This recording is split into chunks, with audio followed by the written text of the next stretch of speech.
The State Board of Education has a new member. Everything we know about the governor's latest appointee in less than 2 minutes. The city of Little Rock has big plans for War Memorial Park. THB 11's Ashley Godwin gives us a closer look at 12:05.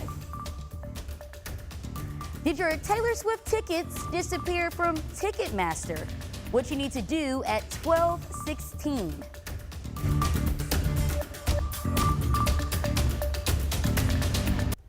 Well, thank you for joining us here on the THB 11 Noon Show. I'm joined with Tracy Bean. Tracy, it is the weekend, and after a stormy day, please tell me the rain is finally gone. It is for a little while. That's good news. Today we're looking at mostly cloudy skies. Going to see a high right around 73 in central Arkansas. Looking to be just a little bit warmer today, and as we're heading into the weekend, we're going to see those temperatures rise just a little bit. And by Sunday, scattered showers as a warm front lifts into our area. Now, those warmer temperatures won't last too terribly long. We're going to see some rain chances push in by 2 frontal boundaries, one from Saturday to Sunday and another one Monday into Tuesday. That's going to send us some considerable rainfall and make another little bit of an impact on our drought conditions in Arkansas. So again, we've got a bit of a rainy weekend ahead, mainly on Sunday. Don't forget about the time change Saturday into Sunday. Fall back for those clocks. But we're going to talk a little bit more about these temperatures and when it just might cool down coming up in just a few minutes. All right, Tracy, thank you. Well, new at noon, Governor Sarah Huckabee Sanders is making some changes with the State Board of Education. Earlier this morning at the state capitol, the governor named a new appointee for the governing board for the state's education system. Gary Arnold begins a term that will expire in June of 2027. He replaces Steve Sutton. Arnold currently serves as the Director of School Certification at the Council on Educational Standards and Accountability. Before that, he spent 16 years leading an independent school in Central Arkansas.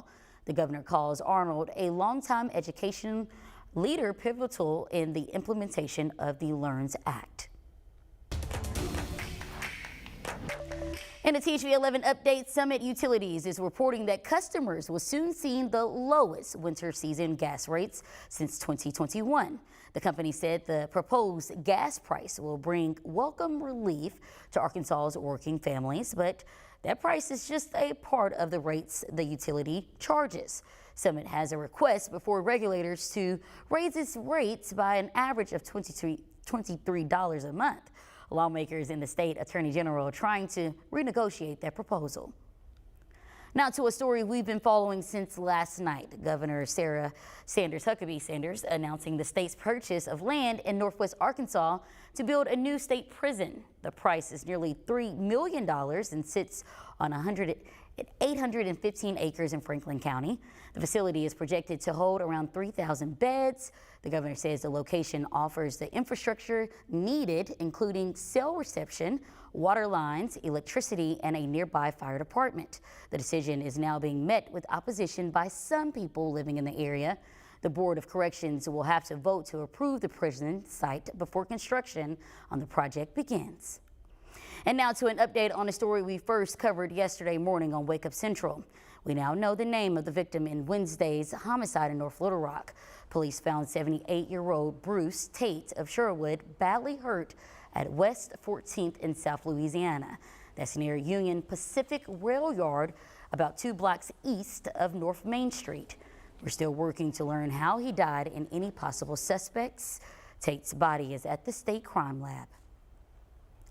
A Central Arkansas college is upgrading its cybersecurity program with the help of a state official. Attorney General Tim Griffin is giving UA Little Rock a grant to strengthen the school's program as fighting crime moves more and more into the digital world. Griffin is hoping to put a stop to it, donating $1 million to UA Little Rock's cybersecurity program.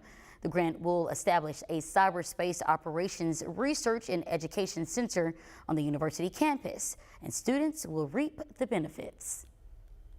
What goes on in this university on cyber is going to be helpful to Walmart and Tyson and Murphy USA and the massive companies that are going to be residing in Magnolia. It's important that we have an infrastructure in place to be able to make them feel comfortable and let them know that we have their back as well. UA Little Rock's program was established 4 years ago, but according to the university, it is expanding daily.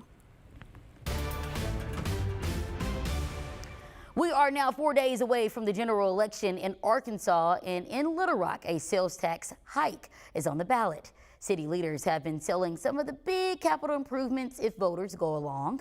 THV 11's Ashley Godwin got a first look at the big plans on the board for War Memorial Park. When people ask the city why nothing is being done to War Memorial Park, their answer is there's not any money. With the potential of new funds coming in, the city is preparing for renovations. We want to make this a central park so that users can come to the park and use it, say, for the day. Back in June of 2019, War Memorial Park was closed because of budget cuts. Since then, there's been questions about what will happen to the park next. For the first time, we are seeing what could be. One of the bigger things that we've added is a pickleball tournament complex. The 100-acre park could see additions like a new pavilion with better lighting, a new restaurant, and a redevelopment of Coleman Creek, which runs through the park. We would be interested in leasing a small piece of the land to somebody that may have interest in running a restaurant or some kind of concessionaire. If the sales tax passes, $14 million would go towards starting the renovation of the park, but not before the public could weigh in on the additions. If the tax does not pass, these projects could be put on hold until the city obtains grants or bonds for funding. I'm not sitting on a bucket of money designed not to do anything. We just truly don't have the capital dollars that we need to do in the park. To see more information about this project and others that are in the works in Little Rock, you can go to thv11.com. Back to you. All right, thank you, Ashley. Well, we turn now to the presidential race where tensions are flaring in the final 4 days of the general election. Former President Donald Trump amped up the rhetoric last night about former Republican Congresswoman Liz Cheney during an event in Arizona. She's a radical war hawk. Let's put her with a rifle standing there with 9 barrels shooting at her, okay? Let's see how she feels about it. You know, when the guns are trained on her face. Cheney, who broke with her party to endorse Vice President Kamala Harris, responded this morning in a post on X, writing, "This is how dictators destroy free nations. They threaten those who speak out against them with death." The CBS News Battleground Tracker shows Trump with a slight edge over Harris in Arizona. Now, as you prepare to cast your vote, remember THV 11 is your election central, and we've got everything you need to be informed before you head to the polls, especially polling hours for the last few days of early voting. Early voting continues today through 6 p.m. Then on this final Saturday for early voting, hours will be from 10 until 4. Then early voting wraps up at 5 p.m. on Monday, all building up to Election Day when every local precinct is open at 7:30 a.m. and closes at 7:30 p.m. Now, we hear from so many people how they need notes when they head into the voting booth. Well, good thing we have a handy way to get all of that information right to your phone. You can just text the word VOTE to 501-376-1111, and we will send info on all the races and even show you a sample ballot. What happened today? The third and final phase of the 30 Crossing Bridge project gets underway. It means you need to expect major detours this weekend in the heart of Little Rock and North Little Rock. All the lane changes will be on the side heading into North Little Rock, that is I-30 East. This is a live look at that area on your screen. Now, you'll need to be on your toes, especially with the pair of concerts at Simmons Bank Arena this weekend. You got Lainey Wilson, it's tonight, followed by the rock groups Creed and Three Doors Down Sunday night. And come Monday, all the lanes in both directions will be open, another major milestone in the most expensive construction project in state history. Well, also happening today is a significant holiday in Latin American culture, Dia de Muertos, or the Day of the Dead. It's full of traditions to honor people who have passed away and focuses on showing gratitude for those who are still here.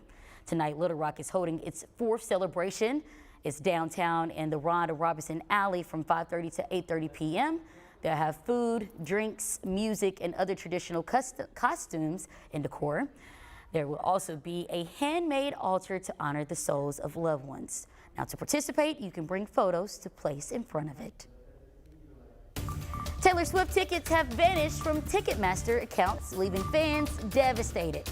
At 12:16, we'll show you how Ticketmaster is responding and what you can do to protect yourself. And coming up, we've got a nice day ahead, but some changes are headed our way this weekend. Stay with me. We're going to have that full forecast and what you can expect for Election Day coming up.